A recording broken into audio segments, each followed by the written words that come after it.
கிறிஸ்துவுக்குள் பிரியமானவர்களே, கர்த்தராகிய இயேசு கிறிஸ்துவின் நாமத்தினாலே உங்களை வாழ்த்துகிறேன். இந்த நாள் உங்களுக்கு ஒரு மிகுந்த ஆசீர்வாதமான நாளாக இருக்கட்டும். வேதாகமத்திலே ஒரு வசனம் இப்படியாக சொல்லுகிறது. 1 நாளாகமத்தின் புஸ்தகம் 4ஆம் அதிகாரம் 9வது 10வது வசனம் சொல்லுகிறது, யாபேஸ் இஸ்ரவேலின் தேவனை நோக்கி வேண்டிக் கொண்டான், அவன் வேண்டிக் கொண்டதை கர்த்தர் அவனுக்கு அருளினார் என்று சொல்லி. அருமையான தேவ பிள்ளைகளே, இன்னைக்கு அநேக நேரங்களில் நம்ம நினைத்து கொண்டிருக்கிறோம், நம்ம ஜெபிக்கிறது நமக்கு நடந்தா எவ்வளவு நல்லா இருக்கும்னு சொல்லி கேட்டுட்டு இருக்கிறீங்களா? கர்த்தர் செய்ய போகிறாருங்க.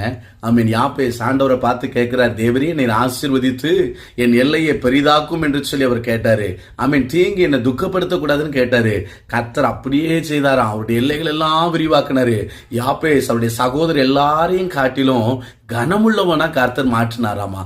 யாபேஸ்ன்னு சொன்னா துக்கம் அர்த்தம். இன்னைக்கு உங்களை பார்க்குறவங்கெல்லாம் இது ஒரு துக்கம் அப்படின்னு சொல்லிக்கிட்டு இருக்கிறாங்களா? இவங்களை பார்க்கறதே வேஸ்ட், இவங்க நம்ம முகத்திலே முழிக்க கூடாதுன்னு சொல்லி நினைச்சிட்டு இருக்கிறாங்களா? இன்னைக்கு கர்த்தர் சொல்றாருங்க, அவங்க கண்ணுக்கு முன்னாடி தான் கர்த்தர் உங்களை மேன்மைப்படுத்த போறாரு. யாபேசனுடைய சகோதரர்கள் சொன்னாங்க, அவனுடைய தாய் இவனை துக்கத்துல பெற்றெடுத்தா, அதனாலதான் அவனுக்கு யாபேசன் பேருன்னு சொல்லி. ஆனா இன்னைக்கு ஆண்டவர் பாருங்க, யாபேசனுடைய சகோதரர்களை காட்டிலும் யாபேசை கர்த்தர் மேன்மைப்படுத்தினார். இன்னைக்கு கர்த்தர் உங்களை மேன்மைப்படுத்த போறாரு. உங்க துக்கம் மாற போகிறது, உங்க கண்ணீர் மாற போகிறது.